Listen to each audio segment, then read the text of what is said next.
Read you a story for a second or two. And Jordan needs to oil his valves. And that's not a metaphor for anything. He actually needs to oil his valves. Although I would like to hear people start using that expression.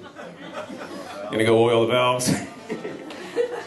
Ed mentioned that I have a book called 140 Goats and a Guitar, and the idea of the book is that it tells 13 stories that set up the 13 songs on my new record, many of which I wrote while living on the island of Corsica for a year with my wife and our then one-year-old child. So some of it is sort of like travel writing about Corsica. Some of it are just anecdotes that led to the writing of the songs. And the book comes with a download code that give you the songs from the record. And so the concept is you read the story and then you listen to the song. And my hope is that you'll like something, you know?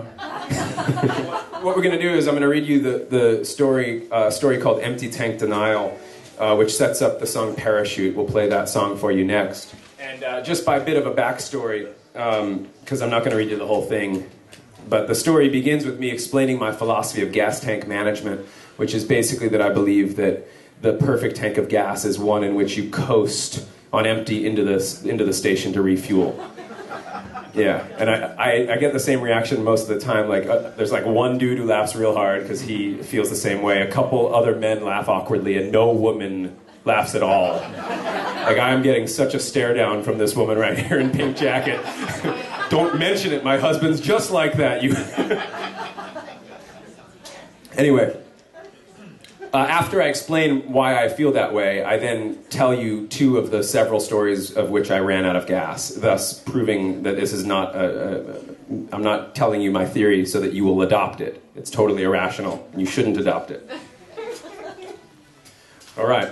Empty Tank Denial. A few years ago, I convinced Sarah, my wife, to come with me to a gig in Nashville. We were living in Atlanta, by the way, at the time. It was late spring, and Sarah was 4 months pregnant with Jackson. She wore sandals and a sundress and looked beautiful sitting in the passenger seat, her growing round belly poking out between the seat belts. We were coming up from Atlanta, and the fuel indicator went on near the lakes around Chattanooga. There were trucks roaring by on both sides, and Sarah had been nagging me to fill up for a couple of exits. It was the first time I had really felt it. The gas pedal went down easier than normal. All the way down, in fact, but the car didn't respond. A little bit, maybe. There was a wheeze and a slight push forward, but it definitely did not feel normal. I think we're out of gas, I said, flat and calm, as if I had little to do with it. You've got to be f***ing kidding me, Sarah barked back, not the least bit calm. The steering wheel became pretty tight, but I managed to get us into the right lane and then onto the shoulder. Not the easiest thing to do as you're rapidly decelerating and other cars are not. Nope, out of gas, empty. I tried to sound nonplussed, almost sweet. I made a 0 with my finger and thumb, smiled, and then I reached out for her hand, a move that I can now admit was inappropriate. It's impressive how quickly a coasting car will slow to a stop when there is even the slightest uphill. It shows you how important the gasoline engine really is in propelling a vehicle. I was trying hard to make as little of the situation as possible. It's fine, I said. I'll just run up to the exit. As we inched to a stop in the car-wide shoulder. You stay right here. Be right back. Sarah was furious. You crazy? She yelled over the roar of the traffic. I'm not staying here. We're on a highway. She was right. The shoulder was tiny. Trucks were everywhere. What the hell was I thinking? Although I could see the exit just a bend up the road, highways were not designed for the common pedestrian. A half mile can feel really far when cars are blowing by you at 80 miles per hour and your wife is pregnant and pissed. I kept trying to put my arm around her shoulder to pull her toward me. Not happening. I also kept trying to convince her that the gas station would be a lot closer if we took the hypotenuse across the field down the embankment to our right. But Sarah didn't like how it looked. It was a good decision. After maybe a minute of walking, a beat-up Buick took pity on us and pulled over. Y'all need some help, a lady hollered back at us, her head poking out from the passenger side window. He ran out of gas, Sarah shouted back, waving her thumb in my direction. It was true. It was my fault, not ours collectively. Still, the third-person pronoun stung a little. Y'all hop in, she said. We're getting off anyway. We squeezed in beside two extremely large children of undeterminable ages. I remember accents so southern and strong that there was little point trying to talk.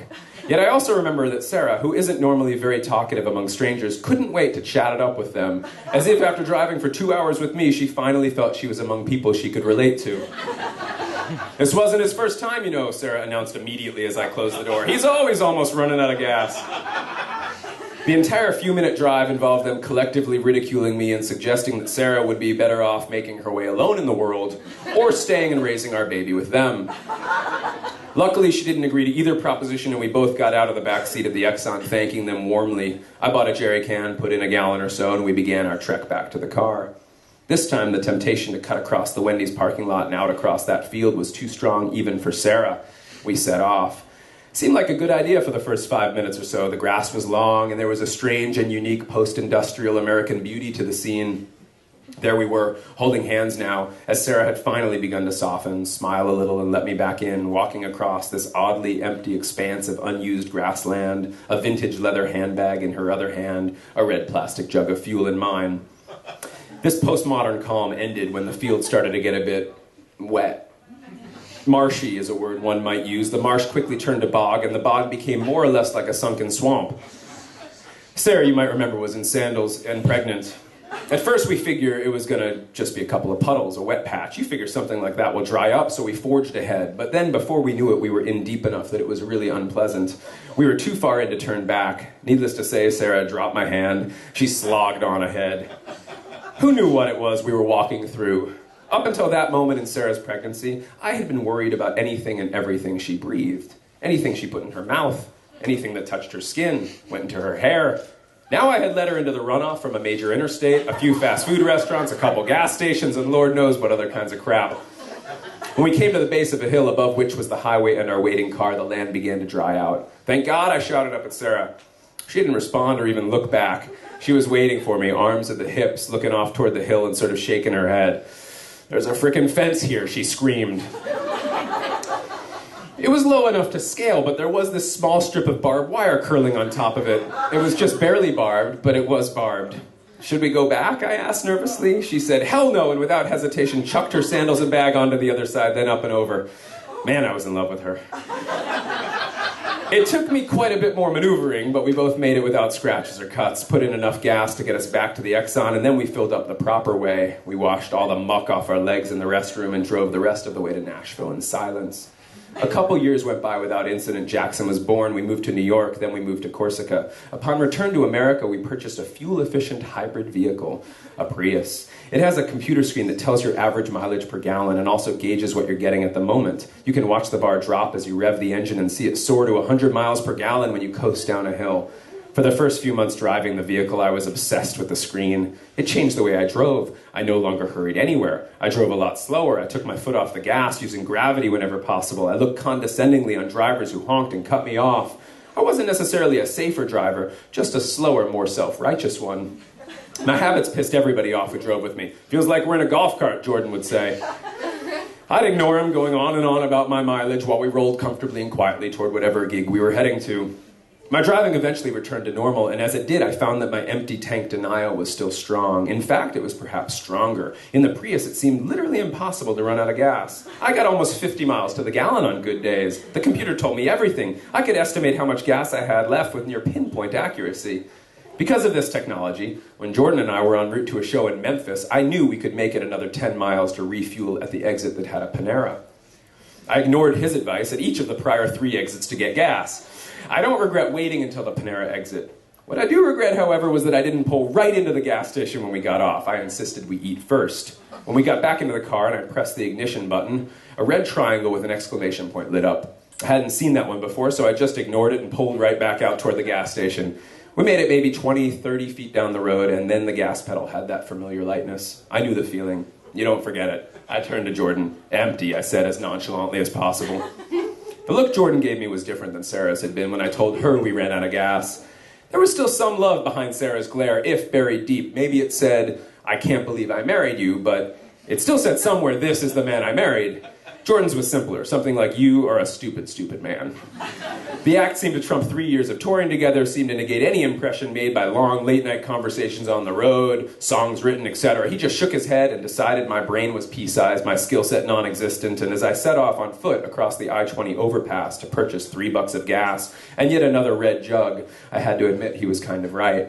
For the most part, I learned my lesson, if a little late. I haven't run out of gas since, but I'm still obsessed with what can happen when there is an unforeseen break in the norm and we're thrust suddenly out of the ordinary. There's a part of me that wants to be lying on the hood of the broken down car under the autumn sky and the song Parachute. Certainly I would rather be on that hood than trying to explain to my pregnant wife why we need to take a little walk along the interstate. It's one reason I like songwriting. You can change a detail or two and create something romantic out of something that might just be a really big pain in the ass. But I don't think that that sort of romance is only possible in fiction, and maybe that's why I still don't see the refuel indicator in as urgent a light as I should. I can't seem to quite kick the curiosity of the unknown, wondering if we'll make it to the next exit, and if we don't, what will await us on the side of the road.